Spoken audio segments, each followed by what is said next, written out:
Good evening, everyone, and welcome to round 5 of the UKSR MX5 League at Road Atlanta this evening. Brought to you.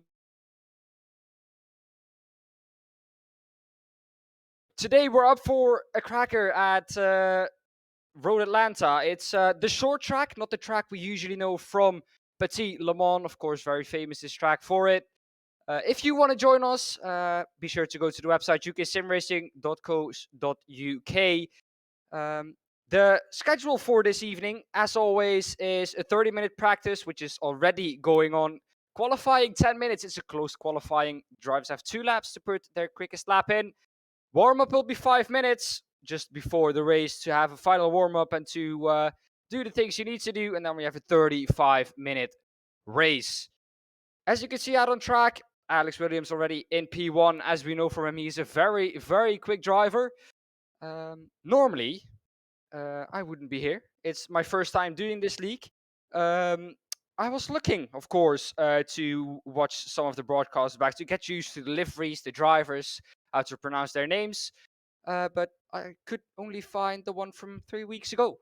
So excuse me if I am not up to speed with the liveries and the drivers. I will do my best.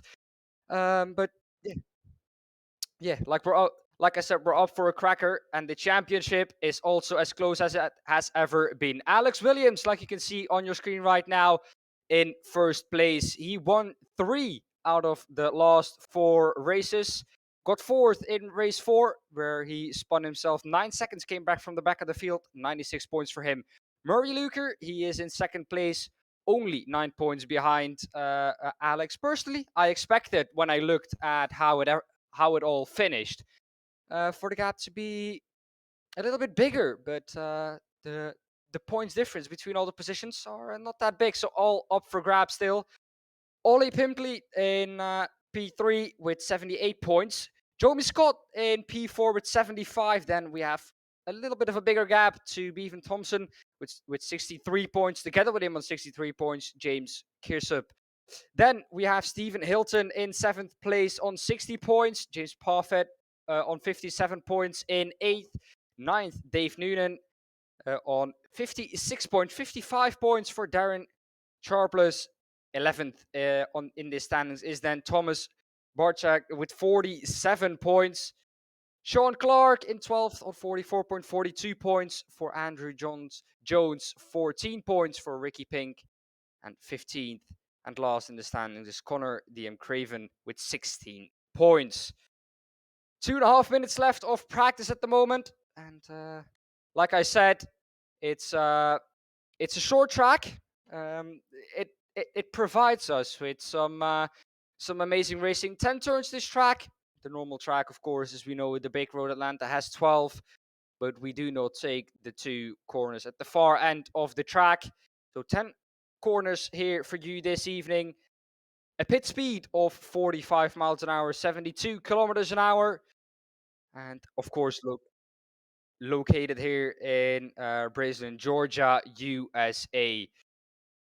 A 35-minute race. The tanks from these MX5s are way big enough to complete all those 35 minutes without having to stop. So it's a 35-minute sprint to the finish.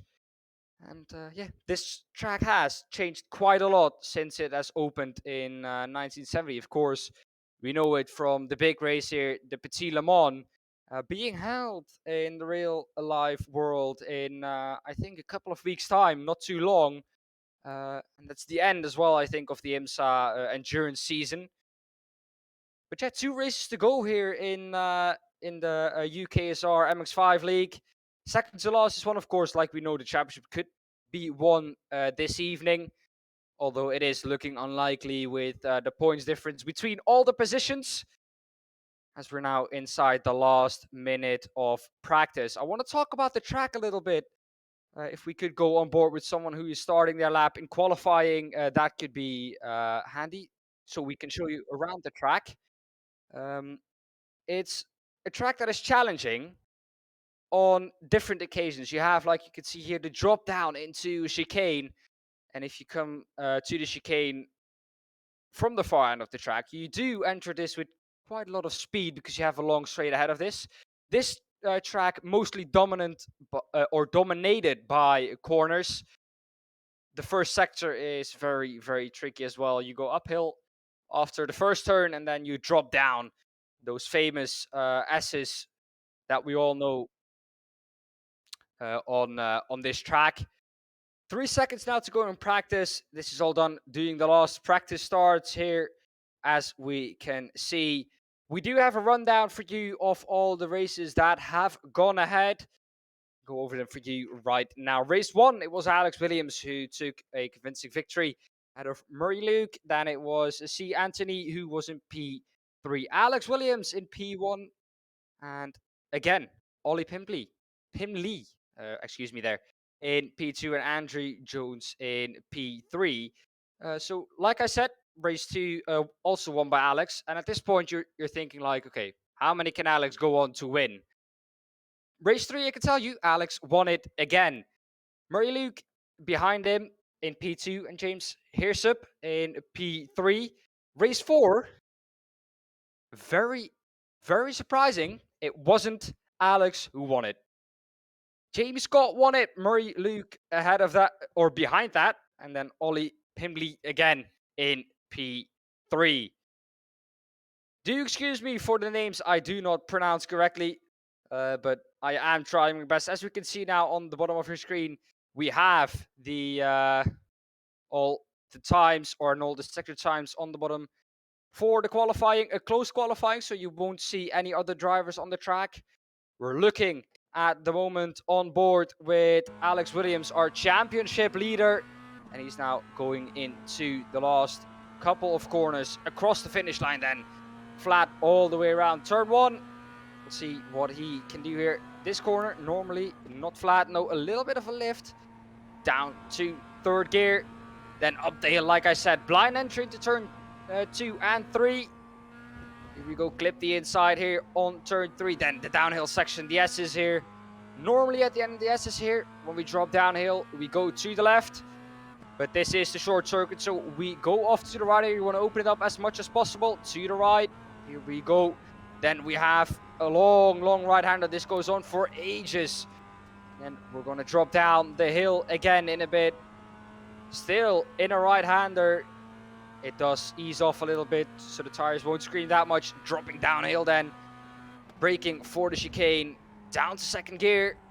You want to get as best of an exit as possible here in the race because you have a long flat section coming up. Of course, this first lap in the qualifying does not really matter that much. If you get a good exit there, of course, you want the exit to be as good as possible to get to the line as quick as possible. That's lap 1 done for Alex. That's 1:05.421. Only 2 laps for him to complete it here. So looking with Murray Luke. Now here into turn 1 he goes. And again, a little bit of a lift, braking a little bit, not too hard. Down at the 3rd gear. And then a blind entry once again to turn 2 and 3. Clipping the inside here, you want to smash the curb there. As we all know, in these cars, it is easily possible. These cars are very forgiving, as we see Alex putting in another purple first sector. He's going to try and improve his first lap time. Here he is. Alex seems to have a little bit of connection issues. But for the moment, that is not a problem because the other drivers won't see this. Alex, though, is going to come across the line. We're looking now with James. Parfitt across the line. Alex, what is he going to do? It's not going to be an improvement, it seems like. Oh, yes, it is. He is 4/10 faster. James comes across the line at 1:06.5. 1.5 seconds off of Alex, but the pole position time at the moment, a 1:05.015. What can Bevan Thompson do then? I think he has already completed both of his laps. Yes, he did. The one who is completing his lap now, and we're looking on board with, is Dave Noonan across the line. Looks like this is not going to be an improvement for him. Behind this, Darren Sharp. I don't know. Anyways, he improved as well. But Dave Noonan into the last sector again. I think everyone has completed their laps right now. Ollie jumps up into P4 with a 105.749, and that I think is quali for you. No, we do have someone who did not complete his laps, and that is Sean Clark. He is still in the pits though, so I don't know if he is going to come out of the pits. There he is. Dave Noonan is the one we're looking with now. He has done all his laps, I think, so I think this is him just practicing the track a little bit more. Of course, they have the ability to do that as long as not all of the drivers have finished their laps. But it's Sean Clark who hasn't done either one of his 2 laps. So might be a reason that he's done it. Not that I'm aware of. Maybe that he has to start from the back.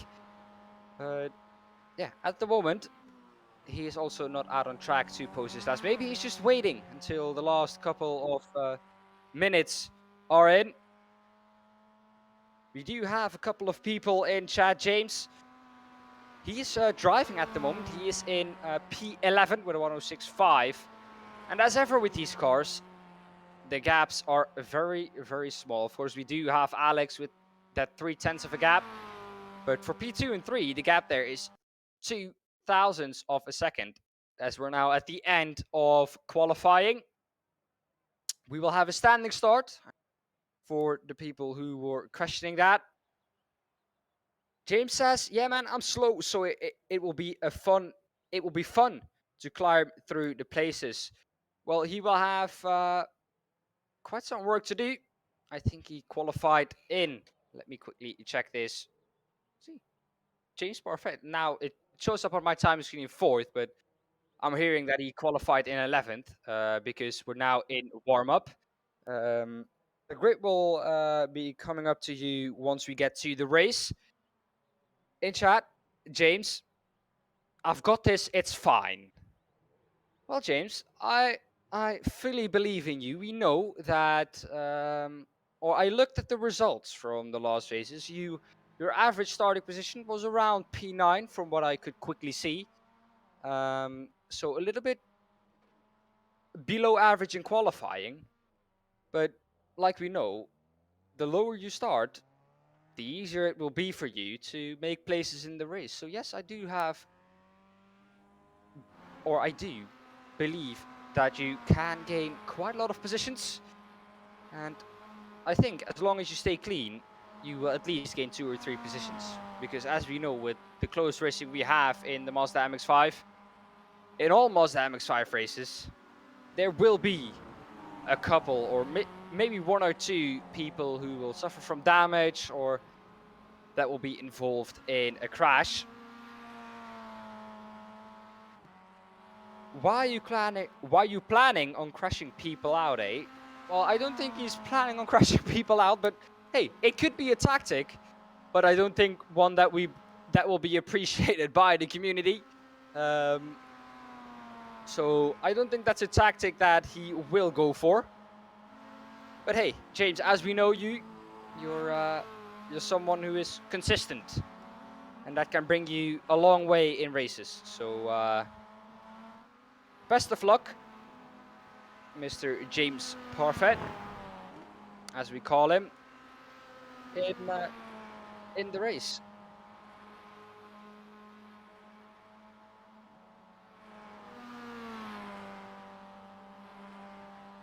Well, there are a couple of people in chat, and I have a couple of questions.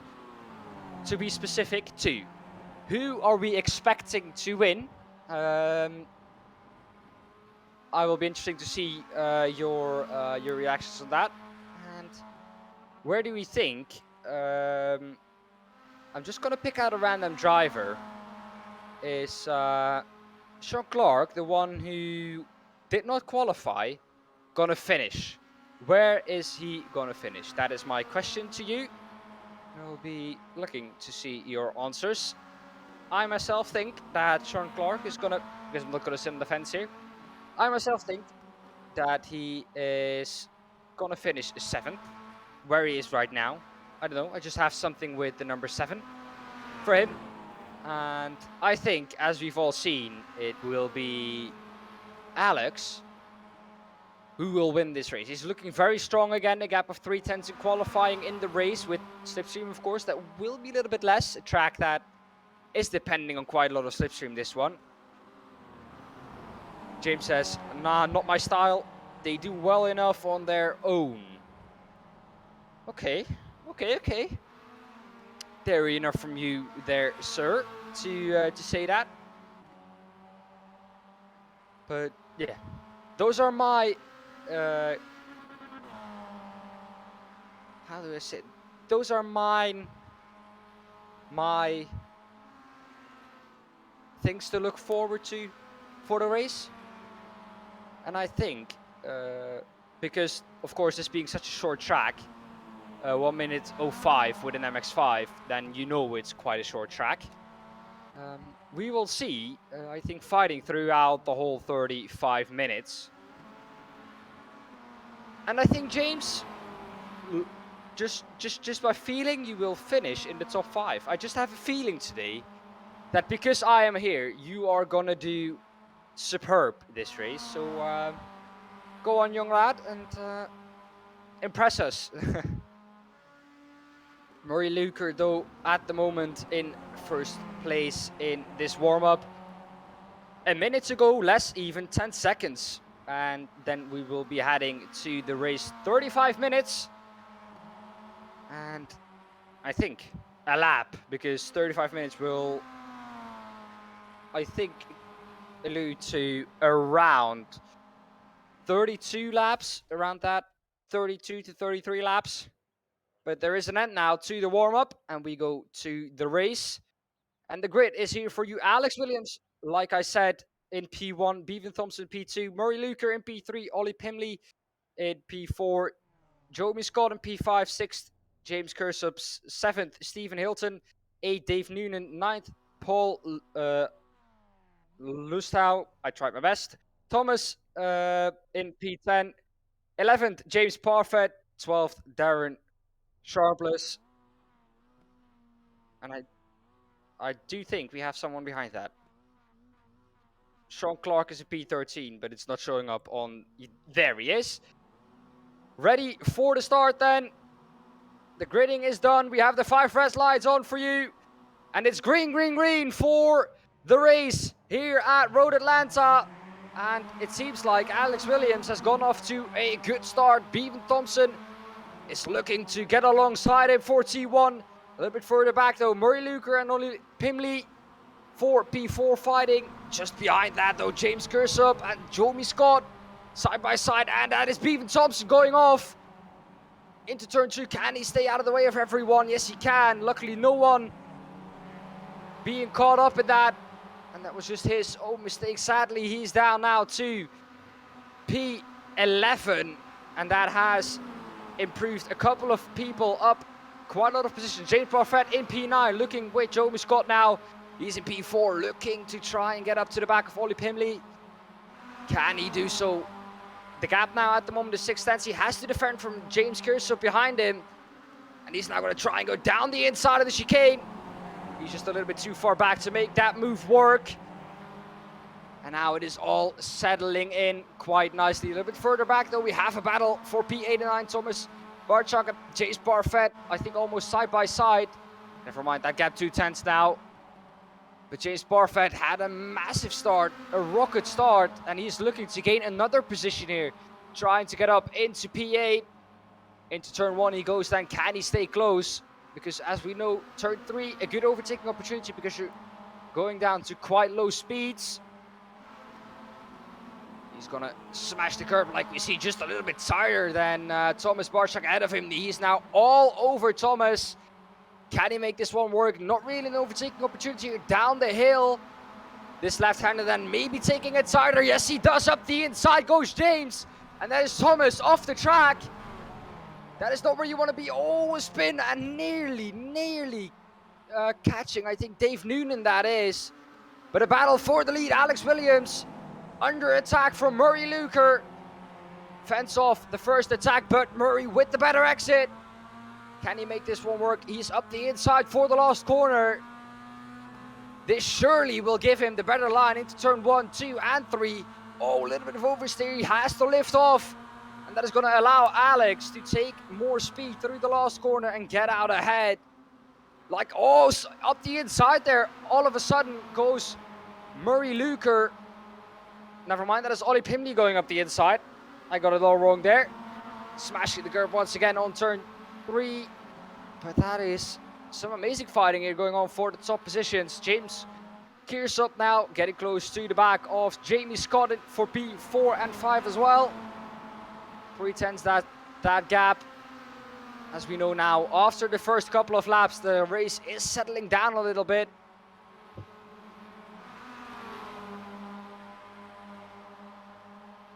Into the chicane we go once again. Is someone gonna force a move this time round? Not really. Everyone just staying single file.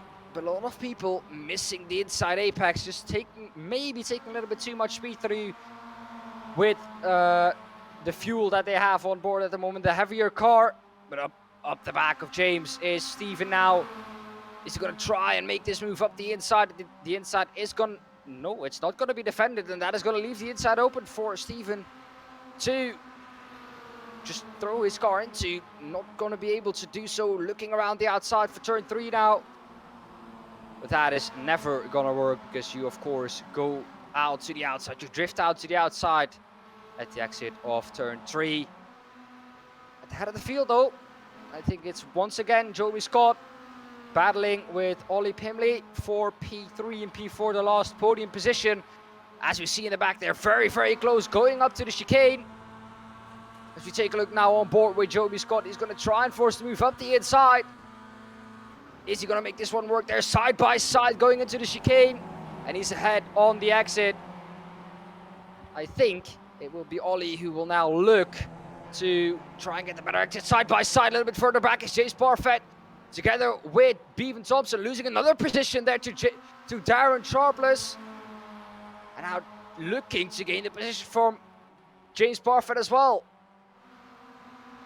Is he going to be able to make this one stick? Not really. It looks like the inside there, you just have to lift off because you naturally just understeer wide on the exit of the last turn. Oh, but James gets the first turn all wrong. A little bit out of shape there. That is going to allow maybe Darren to get up the inside, but side by side behind that is Bevan Thompson now with Darren Sharpless.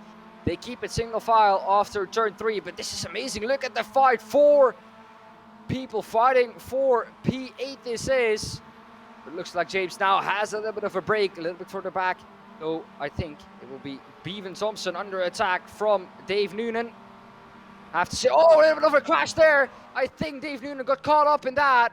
And that is James Kearsop with who?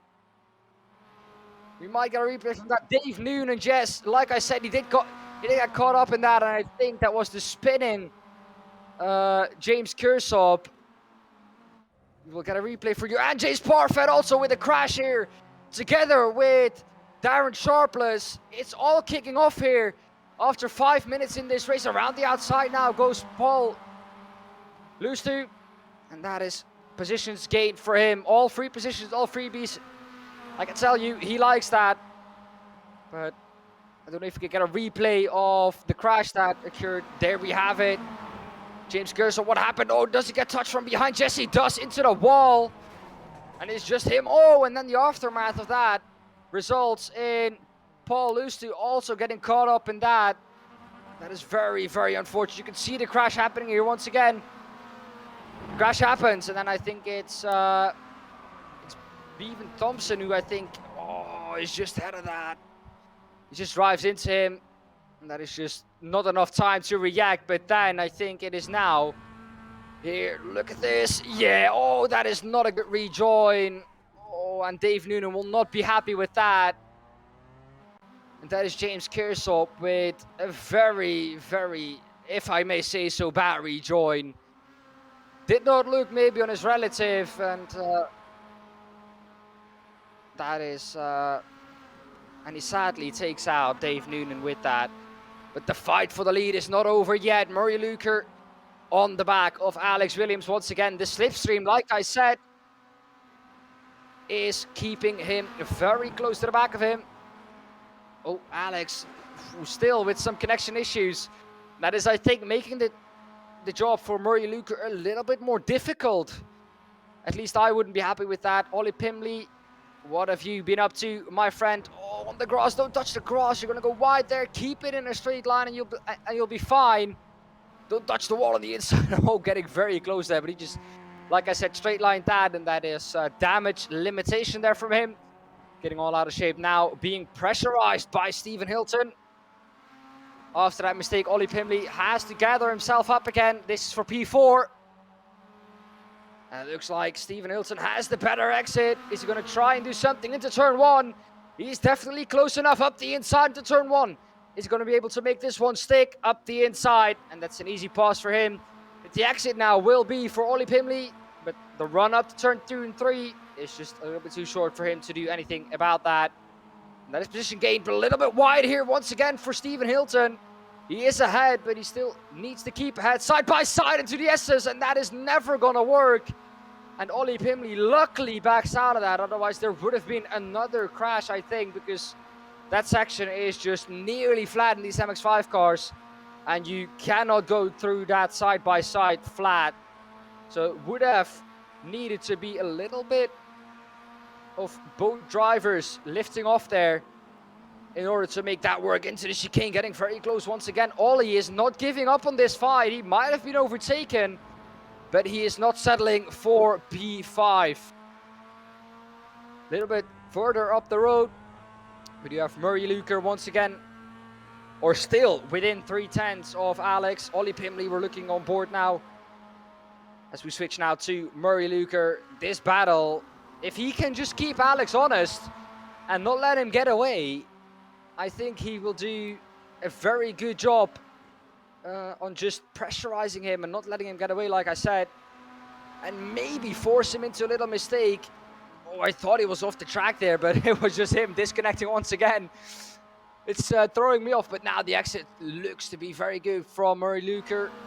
In the slipstream, of course, a little bit too far back, I think, to do anything up the inside. James says, like that, Dan. Cheers. I think that was about my comment at the beginning of the race. And like I said, James Parfitt is not doing too bad here. He, of course, had that crash with Darren Sharpless, but since then has been comfortably keeping ahead. We have now a replay cockpit from James. That crash, let me guess, he's going to keep the outside. As we look now with Darren Sharpless, he's going to dive up the inside a little bit too late. Yeah, that is too late, my friend. Oh, and that is all on Darren, I'm afraid.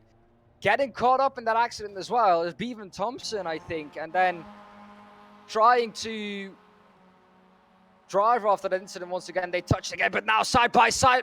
When we go back to live action, James Parfitt has been overtaken by Darren Sharpless, not having it at all. Side by side to turn 3. Are they going to make this work? Yes, they are. A little bit of a touch there, but these MX5 cars can take a hit. James racing with the elbows out this evening.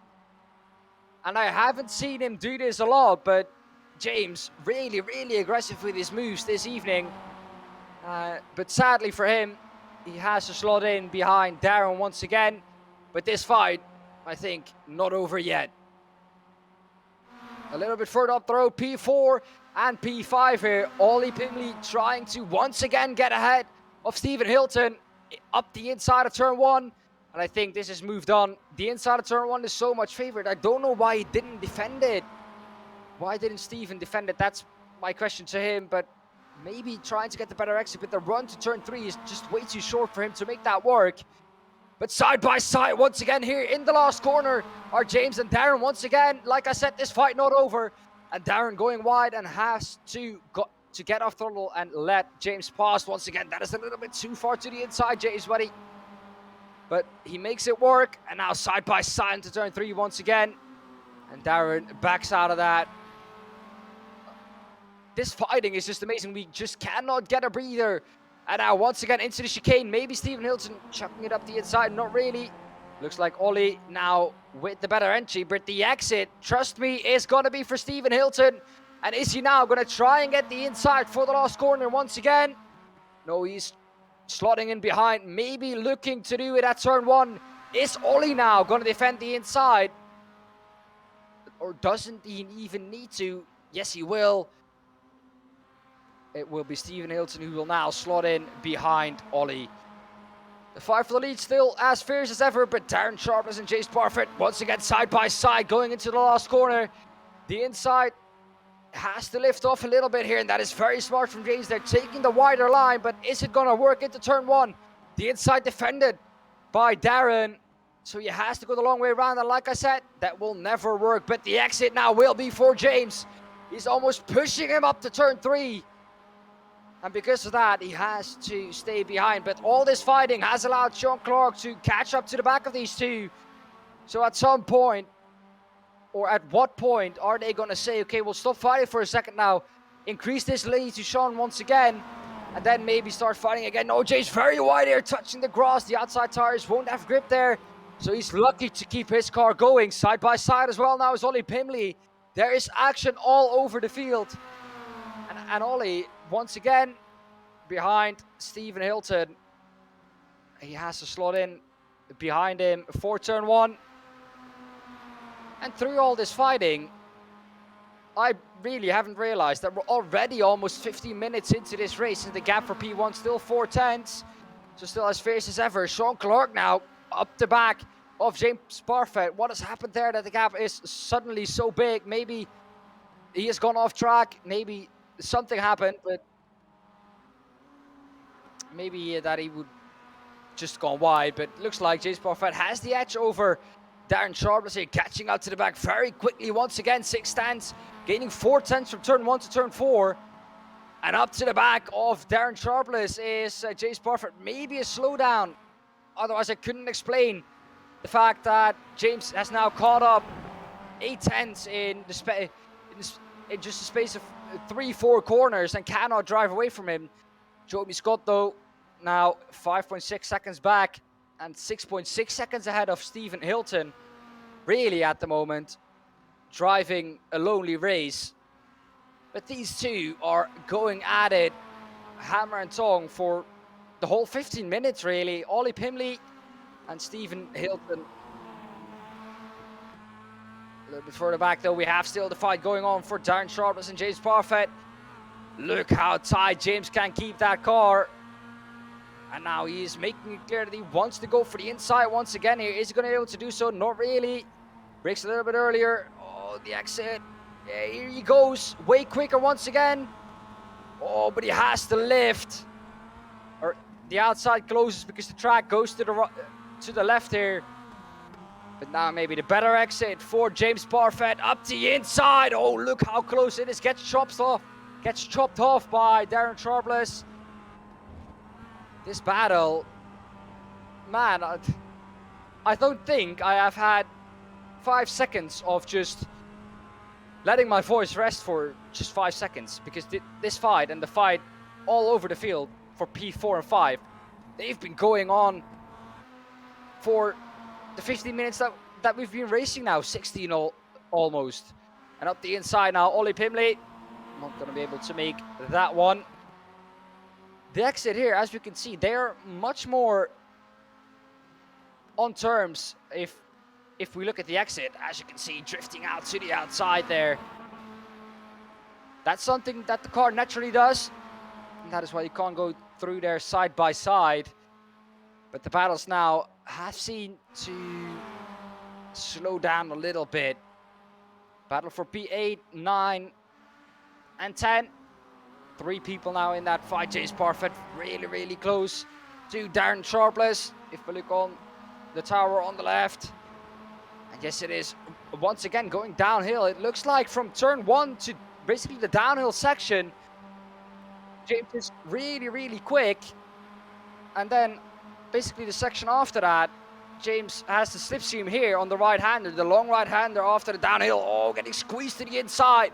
Leaving him no room is Darren Sharpless, but James is going to make the inside, and watch me. Or hear me out here. The exit is once again going to be for Darren, and he's going to catch James before the first corner. And he's going to overtake him once again. That has been the game plan, I think, for both of these drivers. Although it looks like now James has finally got the speed up the inside, making a late launch.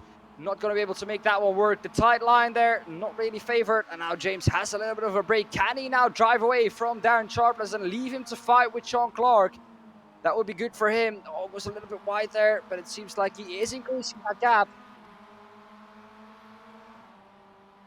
So look now, once again with Ollie Pimley and his fight for P4. When am I questioning, is this fight gonna stop? So this is why he drives so defensive. Okay, well, I mean, if driving that defensive. Yeah, well, James is just very, very quick. And of course, you don't want to be overtaken by a driver who isn't as quick, so you can stay ahead of him. But once again, as we see here now, Darren Sharpless has once again caught back up to James Parfitt. So I don't know why, because if we look here, this section, James just ekes out a second, and then he loses that all again at the back section of the track. So I don't know really why he's losing that much, as we did see him though make a mistake into turn 1. But once again, eking out a little bit here, and then of course the slipstream will help Darren Sharpless here to catch up to the back. The battle for the lead. Alex Williams, what has happened to him? Alex Williams has spun out, I think, and once again, Alex, and that, like I said, under pressure from Murray Luker, it might have been a touch. I'm not gonna talk too early. We might be able to get a replay from that, but, and here we have the replay. Looking with Williams and judging on the gap, it will be a mistake that Alex will have made himself. Going wide at turn 1, probably onto the grass. No, just a spin. Oh, that is a very, very weird one. We did hear the refs going up quite high, so maybe he shifted down too quickly. On board here, we will get a better clarification of what exactly happened. We stay in 4th gear, down to 3rd. Did he shift down to 2nd? No. Oh, he touched the curb. That is very, very weird. He had some steering angle still and touched the curb, and at that point, the car just said, no, I can't take this, and it spun around on him. But here we have Ollie Pimley putting an overtake on Stephen Hilton up the inside of the chicane. And those rolls, once again, reversed, but now going for it once again. Darren Sharpless on the inside of James Parfitt. And James Parfitt, once again, demoted down a position. But he's once again gonna come back with the better exit. He has the outside line. This is the favorite line. Takes a very outside line, side by side through the last corner. And that will be James's line. Sean Clark, can he now overtake maybe Darren Sharpless as well, to, or maybe go side by side with him to allow James to get a little bit of a gap? Side by side going into turn 3. Can they keep it side by side? Very difficult to do so. The corner gets very tight, and Sean Clark backs out of that one. Maybe the sensible decision to do, but that has lost him quite a lot. He lost a second with backing out of that, and that is not what he would have wanted. Here we have, once again, a replay of the overtake up the inside. Look how late just Darren can brake. It's unbelievable. But the exit here, like you can see, braking late will compromise your exit, and that is exactly what James did. So very smart driving here from James. And it's what these two have been doing for basically 20 minutes now, as we have, I think, 13 minutes left in this race. Yes, we do. But the gap for P1 and P2 closing up a little bit once again. 6.9 seconds, that is. Can Alex catch up to the back of Murray maybe to once again get that P1 back?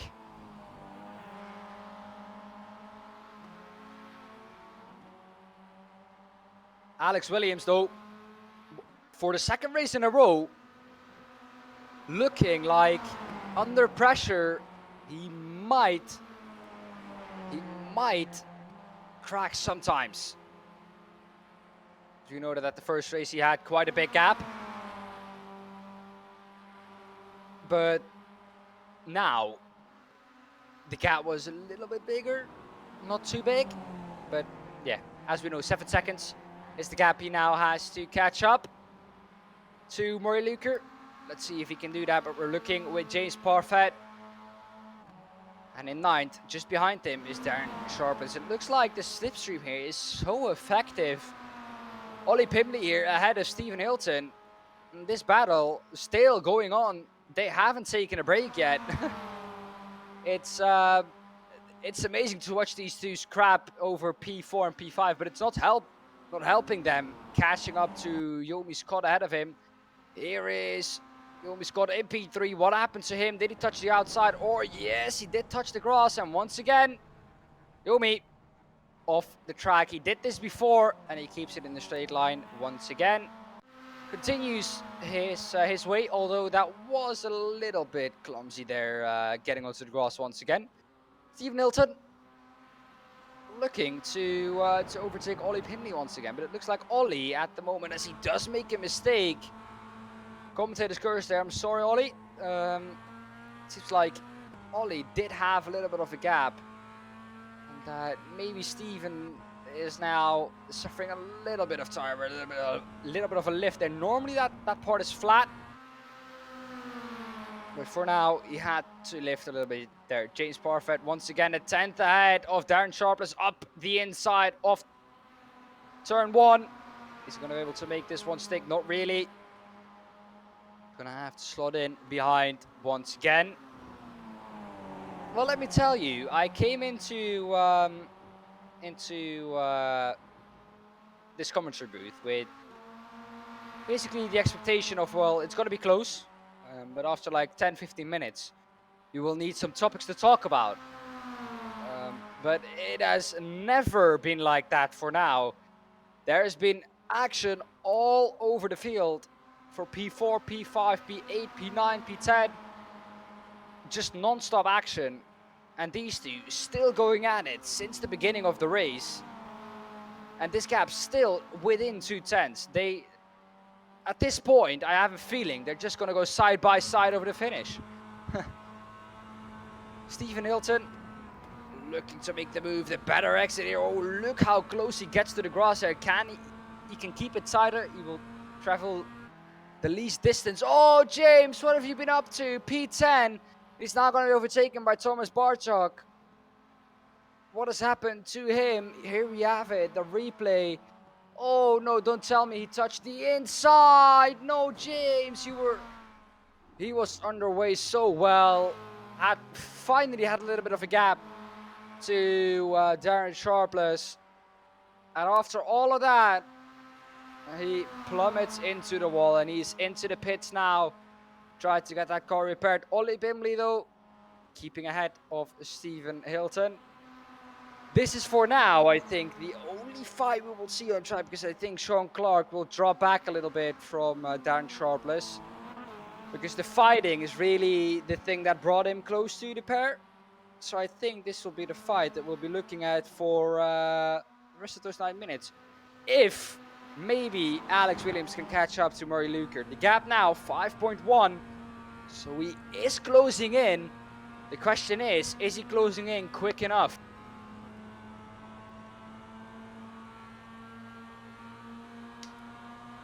And remember, everyone, if you want to take part in this series as well, go to uksimracers.co.uk.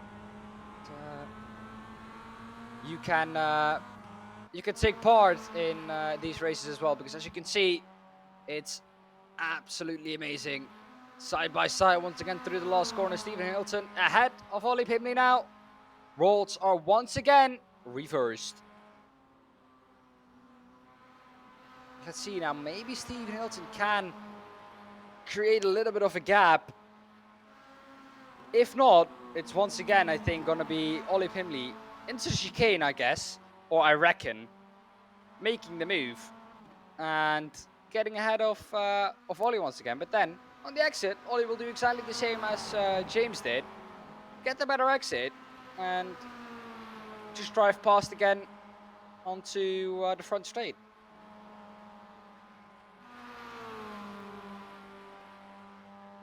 Into the chicane, and it does look like, though, that Ollie Pimley is a little bit too far back this time round. Can maybe Stephen Hilton create a little bit of a gap and finally say, oh, as he does make a little bit of a mistake there.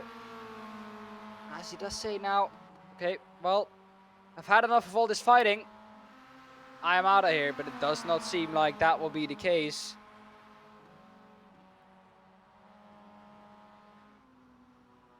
Into turn 1 they go then. 7 minutes to go in this race. And the gap for P1, 4.3 seconds and ever closing. So maybe Alex will be able to catch a victory here. If he doesn't, championship will not be decided. It won't even be if he does take the victory here. So it will all come down to the last round. Stephen Hilton keeping ahead of Ollie Pimley, as we see now on the bottom. The lap times and the lap differences that Alex has had to Murray Luker. And as we can see, lap 22, he took 8/10 out of him. And on average, I think we can say that he took like half a second out of him. As you see now, this lap, once again, the gap closes by 8/10. Ollie Pimley still keeping quiet there, maybe looking to do it on the last lap now. Seeing where he is quicker up the inside of turn 1, though. No waiting around for him. And this is moved on the inside way quicker here, but the exit, though, will be for Stephen Hilton. Can he catch back up? As James says, damn it in chat. James, you had an incredible run. Quite unfortunate to see you plummet into the wall there, but as we know, you do have one fast repair, so yeah, still in with a shot at maybe taking a top 10 position. But on the back of him now, it is Stephen Hilton once again behind Ollie Pimley. 5 minutes left into the chicane. It does look like Stephen Hilton has this all set up. Here we go up the inside. Is he going to be able to make this one stick? He backs out of it. And as we can see on the bottom, Williams takes out once again 5/10 out of Murray Luker. Gap now down to 3.2 seconds. At this rate, he's going to catch him at the end of this race. If I do my quick maths right. As we know, my maths are not always right. Tyler knows that. In production, James knows that, who's driving. And all the other drivers know that. So don't take my word for granted. But I do think that at the end of the race, he will be at least on the back of him and have one shot to do it. Looking at this battle, though, Ollie Pimley now eking out a gap of 6/10. Might this be the point where Ollie says, well, goodbye. It was good having a fight with you. No, it doesn't look like it. Gap back down to 4/10 once again. The exit is for Stephen Hilton. I think a little bit too far back, but catching in that slipstream. Defending the inside, although he is a little bit too far back, I think Ollie has to get a good exit out of this chicane. 7/10 taken out of Murray once again. 2.5 seconds. Trust me, that battle is going to commence at the end of the race. Stephen Hilton within a 10th. And maybe with an opportunity here to overtake into turn 1. He's going to do it very late. No, he's going to keep behind. Very interesting strategies here played by Stephen Hilton. And it does look like that the strategy did not work. All this fighting, though, has allowed Bevan Thompson to catch up to the back of this as well. So he might have a shot at P4 as well. If they don't increase their speed, or if they don't increase their pace, or stop fighting, as it looks like they won't do, Bevan Thompson could have a shot at maybe P4 at best in this race at the end of it all. Side by side going into the chicane, though. Stephen Hilton, can he keep it at this time? Side by side through the chicane. We haven't seen this yet, I think, going side by side through the chicane. And now, like you can see, Bevan Thompson has now officially caught up to the back. This will be his first shot at doing something. Gap at the front of the field, down to 1 second, 1.2 seconds taken out by Alex Williams on Murray Walker last lap. So maybe something happened. 6/10 slower than the last lap, but up the inside goes Ollie Pimley. Off turn, into turn 3 off Stephen Hilton. Not going to be able to make this one stick. I think that Bevan Thompson here has an idea, like, if I could get them both on one straight by just having a better exit than them both, by just letting them fight, I will be happy to do so. But after all this driving, I think Murray Luker at the front of the field is gonna lose that P1 because Alex Williams looks crazy fast. 6/10 taken out of him once again. Up the inside goes Ollie Pimley of the chicane. And here he goes. Take the exit, my friend. Stephen Hilton, it looks like he had quite a good exit, although his entry was a bit compromised because he had to go up the inside of Stephen Hilton. And it does look like he does now keep that position. If you look on the track map at the top right, it's going to be very, very close. I don't think that we will have 2 laps. It will be Alex Williams. Oh, going off here is Ollie Pimley. What has happened to him? And that has allowed both Bevan Thompson and Stephen Hilton to go through. And all his fighting for P4 is now done. Around the outside is Murray Luker going to be able to defend this one. It's all kicking off in the last 2 minutes of this race. But he keeps him behind for 1 more lap. They are now going to start the last lap of this race. And it is still Murray Luker ahead. There we see the white flag. And is it going to be Alex Williams who's going to be able to do something up the inside of turn 1? A little bit too far back now. Turn 2 and 3 is awaiting him. Not really an opportunity to do it safely. And I think Alex will take second place. He does not want to crash at the end of this race and ruin his championship chances at the second to last round. So he might just take this P1. And like we know, this is P1 and P2 in the championship. Murray Luker, P2, so he can catch some points. If I'm correct, if he does have the fastest lap, he can catch up 4 points. The gap was 9, so he will bring it down to 5 points. But it's very, very close into the chicane. Is it going to be a last launch from Alex Williams down the inside? Not really. He's going to force him on the inside. He's going to try and take the exit, but he goes wide himself as well. And I think that is position done for Murray Luker. And he is going to come through to take victory in round 5 at Road Atlanta. 6/10 the gap in the end. He had a shot at it, Alex Williams, but he ruined it by overcooking the entry. Coming through in P3, though, is Yomi Scott, and P4, Stephen Hilton. At the end, 1.4 seconds ahead of Bevan Thompson behind that door. They're going to go side by side over the line. Looks like he's a little bit too far back. The gap in the end, less than a tenth for P5 and P6. Bevan Thompson comes across the line to finish P5. 6th, Ollie Pimley.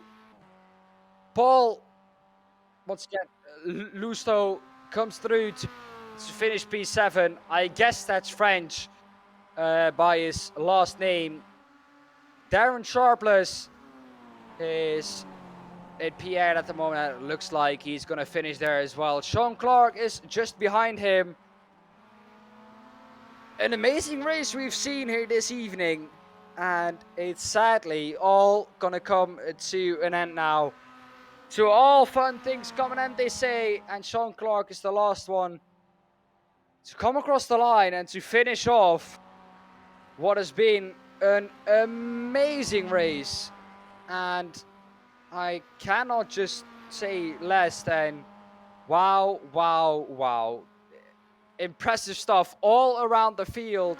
6/10 in the end is the gap between P1 and P2. Murray Luker finishing in P1 as we see the standings now on your screen. Alex Williams finishing in P2, 6/10 behind Murray Luker after coming back from a 9 to 10 seconds deficit after him spinning on his own at the curb on the exit of turn 1. Yomi Scott finishing in P3, Stephen Hilton in P4, Bevan Thompson in P5.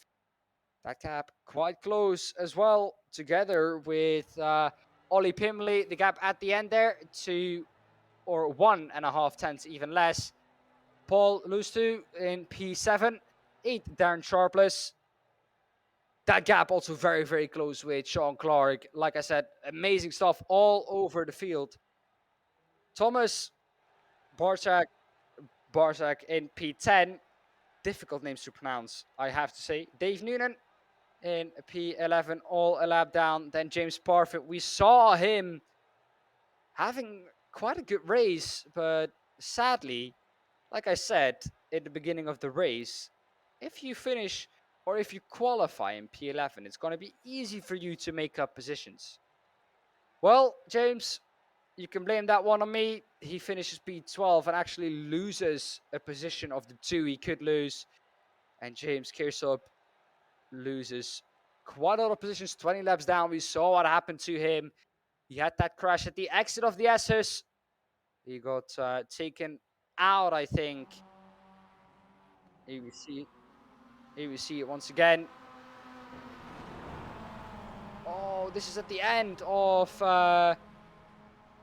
the race where Ollie Pimley got an off track and he went from P4 all the way down to P6 and couldn't catch up in time. No. But man, an amazing race we've had this evening. And I have to say, it's been amazing. First time for me doing a broadcast here, doing commentary on the UKSR MX5 league. Of course, I have done quite a lot of broadcasts on MX5s before, but man, it never disappoints.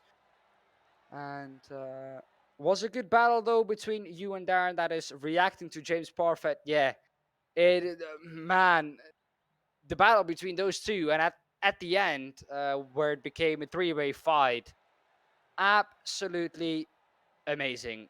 Once again, if you want to join us, the website, you can see it on your screen on the bottom of the race info. uksimracing.co.uk is where you can sign up and join us on this amazing journey. Like I said, it's been amazing this evening to do commentary on the race we've seen. I hope you all enjoyed it. Be sure, of course, if you haven't done so yet, to follow. It would be much appreciated. As you can see, we provide you with some of the best racing and some of the best broadcasts. Thank you, Tyler, for the production. It's once again been a cracking job. Yeah, from me, from the UK sim racing community, and everyone else, thanks for watching. It's been amazing, and we hope to see you out there next week. Bye bye.